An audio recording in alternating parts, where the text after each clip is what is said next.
Hello, magandang hapon po. Araw po ng Sunday, Lunes.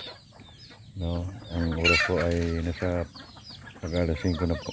Ito po yung ating mga bagong video ng ating inumpisahang manok, no, manukan. So ito po yung lawak niya. At yan po yung mga pinapakain namin na mga pansamantala. Mga tira-tirang ng gulay. Tapos yung natitira po sa gatan ng niyog, no? So gustong-gusto naman nila. Pinaghalo na po namin yung meron pong dalawang pabo, dalawang kansa at mayroon din pong dalawang sirama. Yan po sila. So meron pong nahulog ng kahoy ng niyog dito. Alisin po natin yan. So ito po yung ating mga manukan. Ito, tatanggalin po natin ito dito dahil naninipa sa kanyang mga kasamahan at kumakain na rin ng itlog. So may tendency na gagawin din ng mga kanyang kasama. Ito po yung mga bagong pisa. Yan po, 5 po yan. At mayroon din po dito sa kabila. Ito naman siyam sila. So yan po yung mga ating bagong pisang sisyo. Nasa 2 weeks pa lang yan. Yung isa ganun din. So yan po sila. Yan.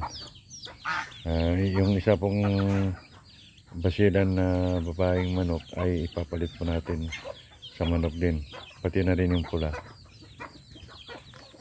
So ikutin po natin yung ating area. No. Yan, nilagyan ko ng pagkain dyan. At kanina po kasi hindi ako nakarating dahil hindi po ako nakapunta dito dahil mayroon pa akong ginawang pintuan po ng bahay doon sa kabila. So yan po yung bahay nila. Pagka gabi pinapapasok po sila dahil po sa mga meron pong ditong nakita si Ustad na predator, no, na isa. Yun po yung kumain ng isang manok dito noon. So dito po tayo sa itlog, no? Yung pansamantalang aking ginawang limliman kay kanilang pangingitlogan. Meron na pong nakalimlim dito. So yan po, merong itlog, meron pong nakalimlim. So meron pong itlog dito. Mapupunot po ito. Dito wala pa naman. Papalitan po natin ito. No, kailangan palitan ito kasi may tendency na mahuhulog po yung ating mga itlog dito. Dito meron pong 8, merong 5. Lipat tayo sa kabila. Merong 2 at merong mas marami dito. Dito mas siyam. No, so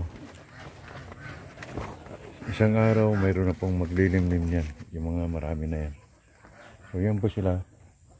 Yun po yung ating gagawing ng itikan. Kung nakikita ninyo yung nasa baba, yung atip pa lang.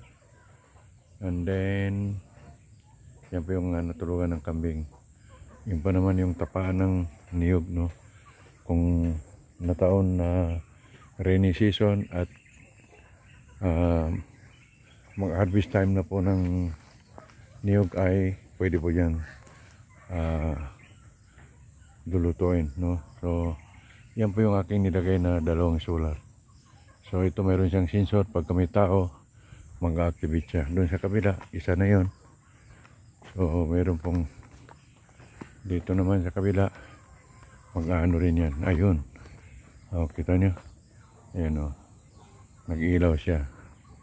So yan po, ito yung ating ginawang nilalagyan natin sila ng bigas, no, ng tawag na darak, no. Yan po. So yan sila. Takbo. Look. Ayan, mawawala ka na dito. Sige, abulin mo yung mga kasama mo. Darating araw. Sige, yan po. Nakita niyo, sinipa niya yung ano. Masamang ugali ng manok na to. Aywan ko. Siguro sa may-ari niyan doon nagmano. Okay. So, yan po. Okay, see you sa next video.